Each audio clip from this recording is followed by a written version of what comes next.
Ah, dans le métro, il y avait un animal bien particulier. Regardez, tenu en laisse. Oui, Gilles Verdez, je sais, vous allez voir ça, regardez. Ah oui. Je crois que c'était Gilles, moi.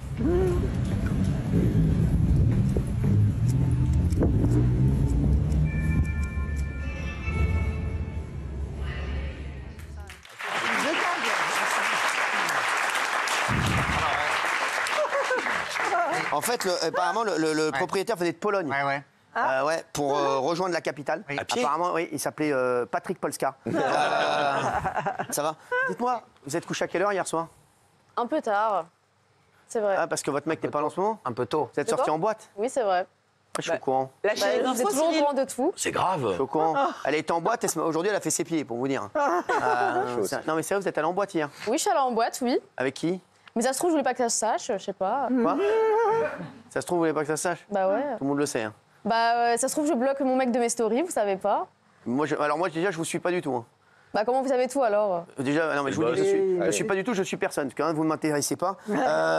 Et deux, j'en ai rien à carrer. Mais c'est, vous savez, en fait, je vous explique. Vous savez, j'ai plein de gens qui m'envoient tout. Oui. Donc j'ai su que vous étiez sortis. On vient de me le dire là.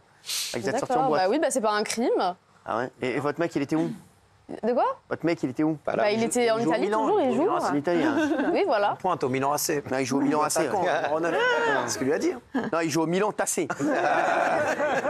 Du coup, on vous appelle vers 2-3 heures du matin en disant Cyril, enfin, on vous laisse un message en disant on voit, il y a Polska dans cette boîte de nuit. Bien sûr. Tout le monde sait son- Comme ça. Vous croyez quoi, les mecs? Vous croyez Normal, quoi? ils sont contents. Eh, les mecs, les gens sont contents.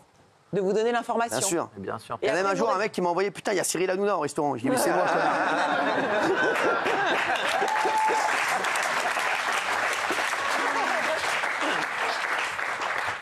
Allez, Emmanuel Macron. Mais il est pas en Inde? Bizarre. Il a fait visiter l'Élysée à la télévision américaine et la décoration fait réagir. Regardez. I want to show you a very special room.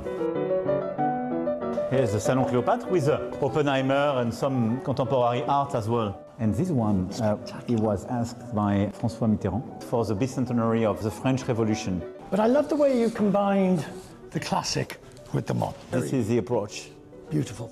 And here was in fact the room of La Pompadour, French designer, Bismuth. And here is a Miro tapestry. Beautiful.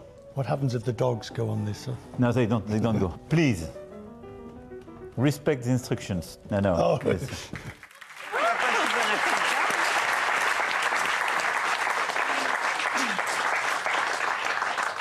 C'est immonde. En fait, vous avez demandé à votre mec si vous pouviez sortir. Et il vous a dit oui. Il m'a dit ouais, un petit oui, oui. Voilà. Je sais. C'est bien ce que je pensais.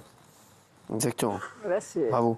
de la Ah tiens, vous avez vu, Michel-Édouard Leclerc a dit qu'il pourrait se tenir prêt pour les Français. Il pourrait se présenter aux élections en 2027. Michel-Édouard Leclerc. Ça va faire du Écoutez. monde. Eh ben. Quand il disait qu'il y avait que des clowns, ben voilà.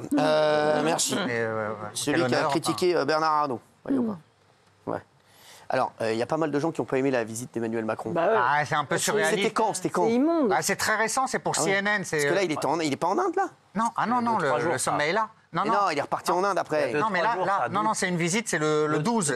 Il y a 2 jours. Parce que c'est marqué en haut à Il y a gauche. 2 jours. là-bas. Ah, voilà, le 12. février. Voilà. Hier, ouais. Ah, le 12, c'était hier. Diffusé hier. Voilà, et donc c'est un journaliste de CNN et c'est un peu surréaliste par les temps qui courent de se déambuler dans l'Élysée, de raconter l'art moderne, le mobilier, Miro, est-ce que les chiens vont abîmer les tapisseries? Non. Mais le beau, ouais. Il répond Non, aux mais journalistes. je vous Ah donne- ouais.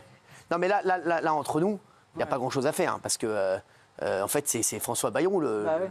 Là, aujourd'hui, vous Faut qu'il voyez occupe qu'aujourd'hui, l'espace, là. vous avez bien compris qu'on était en espèce de cohabitation. Bah oui. Ouais. Donc aujourd'hui, le président, en période de cohabitation, il n'a qu'une chose à faire, c'est refaire la déco de l'Élysée. Non, mais c'est vrai, il peut aller couper les roses là, dans le jardin de l'Élysée. oui. Il est là pour les inaugurations, Je vous le dis, hein. il était au péage la semaine dernière. La semaine dernière, il était au Louvre. Je crois que la semaine prochaine, j'ai entendu dire qu'il allait au Palais de Tokyo. Voilà, la semaine prochaine, apparemment, j'ai son planning là.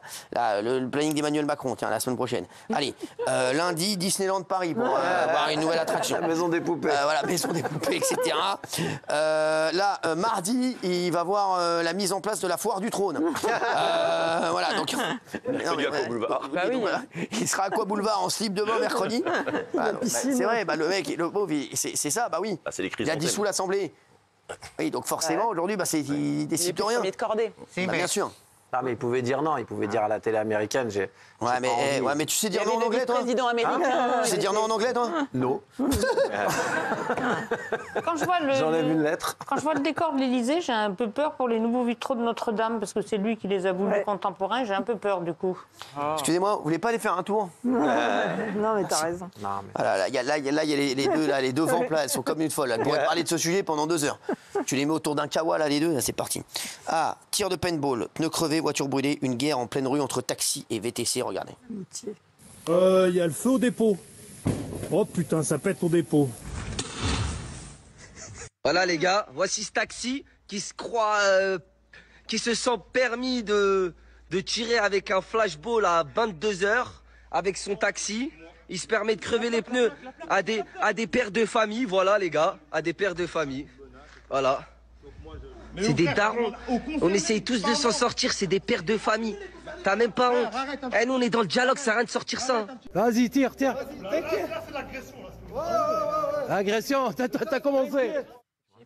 Voilà, bon, oui. Oui, c'est la guerre entre taxi et chauffeurs, notamment VTC et Uber, à Moutier, là, et dans la vallée de la Tarentaise, parce que les taxis dénoncent des courses illégales pour des gens qui travaillent sur les plateformes en ligne. Donc du coup, il y a eu 3 VTC incendiés, le préfet s'en mêle, le parquet d'Albertville ouvre une enquête. C'est à côté de chez vous, ça, Isabelle? Quelques semaines avant, il y avait une altercation des chauffeurs Uber qui auraient menacé un conducteur de taxi. Un fusil aurait été sorti. Donc voilà, on le voit derrière vous. Donc il y a une gradation de la violence et les scènes filmées témoignent d'une ultra-violence totalement inhabituelle. Merci. Allez, tout le monde fait ça. Andy Kerbrat, le député interpellé en possession de drogue, témoigne. Vous vous rappelez, il avait acheté de la drogue à un mineur, 14 ans. dans le métro. Quand on tient un champion comme ça, que si vous voulez que je vous dise, là, on est tranquille. Hein. C'est vrai que là on a vraiment des champions. Alors, c'est la première fois qu'il s'exprime à la télévision. Andy Kerbrat, dans un extrait, je vais vous montrer. Andy Kerbrat raconte l'événement qui a fait qu'il est tombé accro à la drogue. Qu'est-ce qu'on en a à carrer, en fait? Il y a plein de gens qui ont plein de problèmes, qui sont pas accros à la drogue et qui ont énormément de problèmes et qui n'ont pas d'argent et qui sont dans des difficultés extrêmes. Et lui, il va nous faire une interview pour nous faire pleurer. Ah bah non, mais je suis tombé dans la drogue. Non, mais, ça permet de lever le tabou sur un sujet. Ça lève aucun tabou. Pour moi, tous les gens qui bossent et qui sont toxicomanes. J'en ai rien à foutre de vos conneries. Moi, j'en ai rien à foutre de vos conneries. Dans les médias, au Sénat, non, mais j'en ai rien à foutre de vos conneries, moi, de drogue, tout ça. Les mecs, on veut des gens normaux, nous. Les mecs qui se droguent, il y a plein de gens qui se droguent pas, qui n'ont pas de problème et qui ont des problèmes. Non mais c'est bon, c'est bon là. Un lambda, il fait la loi. Non mais on s'en fout là des mecs. Je vais te dire, moi la priorité en France c'est pas d'aider les mecs qui se droguent, j'en ai rien à carrer. C'est d'abord d'aider les Français qui travaillent, qui se lèvent le matin, qui n'ont pas d'argent et qui sont comme des cons le 15 du mois. Donc tes conneries là de il est malade. Pour moi j'en ai rien à carrer. Il y a des gens qui sont vraiment malades. Il y a des maladies qu'on choisit et des maladies qu'on choisit pas. Cette maladie, c'est lui qui l'a choisi, donc arrête de nous casser les couilles. Allez, merci, stop. Stop. Ne m'énerve pas avec ça parce que c'était l'envie de sniffer, puis après, ça a été l'injection. Andy Kerbrat s'injectait de la 3-MMC dans les veines. Vous faisiez livrer? Ouais. Vous faisiez livrer de la drogue? Même en tant que député? Bien sûr, tout le monde fait ça. Et moi, en fait, c'est l'histoire simple d'un mec qui a subi le décès de sa mère, qui n'a pas su le gérer et qui allait chercher un substitut alors qu'il était député.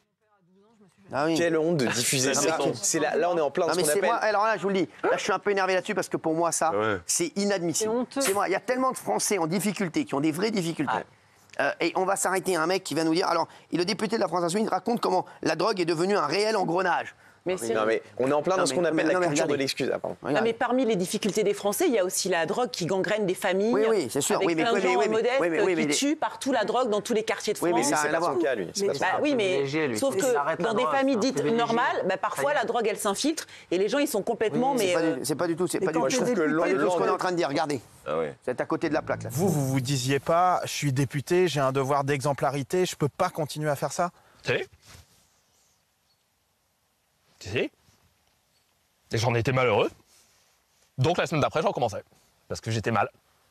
Et un engrenage et ça tourne. Et vous aviez conscience de ça, vous, d'être plongé dans cet engrenage? Mais non, sur le moment T, on repousse. Et c'est d'ailleurs tout le problème. C'est à la sortie. Et à la sortie, tout le monde s'est dit « Ah, plus jamais ». La semaine d'après, pof, ça recommence. Non, mais sans rigoler, non mais les mecs. Alors, il y a plein de gens, tout le monde dit que cette interview est honteuse. Hein. On va voir un mec, Gilles, tout le monde le dit, hein, je crois. Hein. Absolument. J'ai aucune compassion. Ah, moi non plus, aucune. Mais j'ai aucune compassion. Non. Et en plus, il y a quand même s'il nie, une enquête pour savoir s'il n'utilisait pas ses frais de mandat. Voilà. Il a dit, il a reconnu qu'il faisait n'importe quoi. N'importe quoi. Il s'est servi de l'argent public, de son indemnité, etc.